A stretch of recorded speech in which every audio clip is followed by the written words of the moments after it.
man o malaking puhunan, siguradong may pagkakakitaan na pwedeng pasukan. Pero ang tanong, paano ka nga ba makakasigurong kikita ka? Tutok lang dahil malay mo, swertihin ka dito sa iba't ibang paraan sa pagyaman. Yehey! Sweldo time! Pero matapos na parti-partihin ang mga gastusin, kinakabahan ka pa rin. Kaya nag-iisip ka kung paano magkapera o kaya'y yumaman. Siyempre! Isado ko dyan! Wes, ang tip number 1, pwedeng subukan ang multi-level marketing. Katulad ng ginawa ni Engineer Ramon Mendoza. Boss siya noon sa sariling negosyo. Ngunit minalas, sumadsad ang kabuhayan. Ang resulta ay nagkautang-utang. Sa dami ng stress, nagkasakit pa si Ramon. Nagka-gouty arthritis ako. Lagi akong weak immune system. Kaya bagsak na bagsak.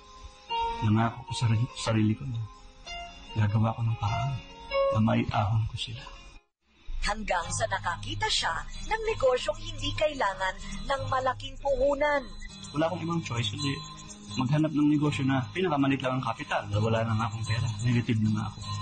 So kailangan subukan ko ang sarili ko sa network marketing. Dahil kapos sa pera, ang kapital na 9,000 piso, pinaabonohan niya muna sa kaibigan. Ang kapalit nun ay 2 bote. Tsaka yung business kit. Tapos, ginamit ko yun. Abay, gumaling ako. By the way, ladies and gentlemen, sino ba ang gusto pumita dito? Nasa kamay! Kumbinsido siya nakikita pagkalipas ng 6 na taon. Aba, nakabili na siya ng bahay. Nakapagpundar ng sasakyan.